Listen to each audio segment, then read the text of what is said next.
Yo, what up mga chong? Dito ako ngayon sa Manila Memorial. One time, may nakita ko kakilala ko dito na nagja-jogging din. So, kwentuhan kami, na-open niya sa akin. Bin, di ba, nag-upload ka ng mga video mo sa YouTube?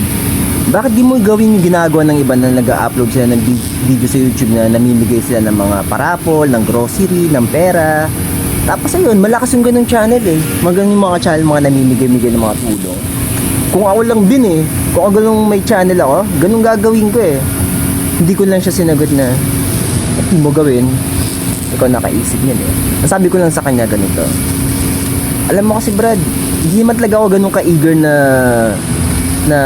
talagang ipapaboom ko yung channel ko. Parang hobby ko na lang to eh. Mag-upload ako ng mga video for memories. Kung isipin mo talaga, di ba talaga ganun ka-eager kasi mag-upload ako sa YouTube ko ng video once in a blue moon, minsan once a month. Tapos i-upload ko pa sa YouTube ko na once a month, isang video lang. Tapos i-upload ko pa sa channel ko tennis tutorial. Sino lang ba yung nagkakahilig ng tennis sa Pilipinas? Halos wala naman.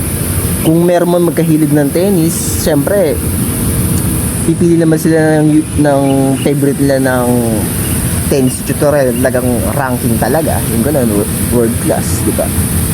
Nasabi ko lang sa kanya, nilaborate ko sa kanya ganito, parang di ko kasi kaya ganun Brad eh, yung mag-upload ako ng video sa channel ko, sa YouTube ko, di kasi social media ko na yung sinasabi mo na mamimigay ako ng parapol, ng grocery, ng pera.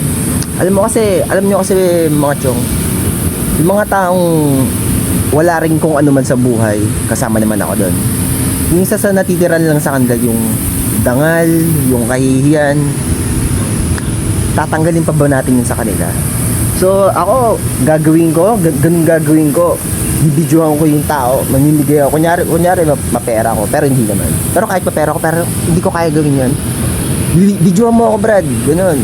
Mamimigay ako ng grocery, mamimigay ako ng pera.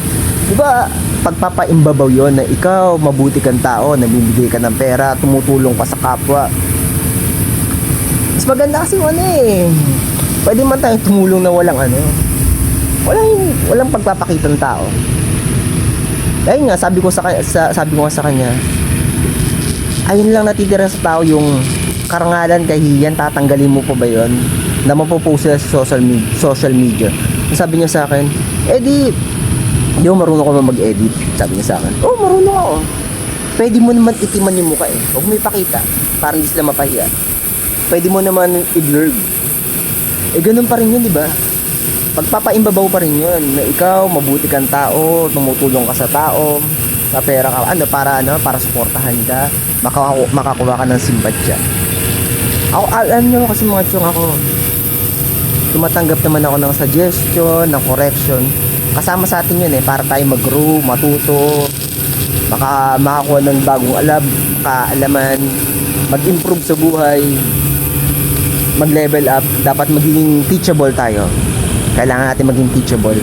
Teachable naman ako yan. Pero ang dami-dami naman pwedeng i-suggest, ang dami-dami naman pwedeng ituro sa akin. Bakit poverty porn pa?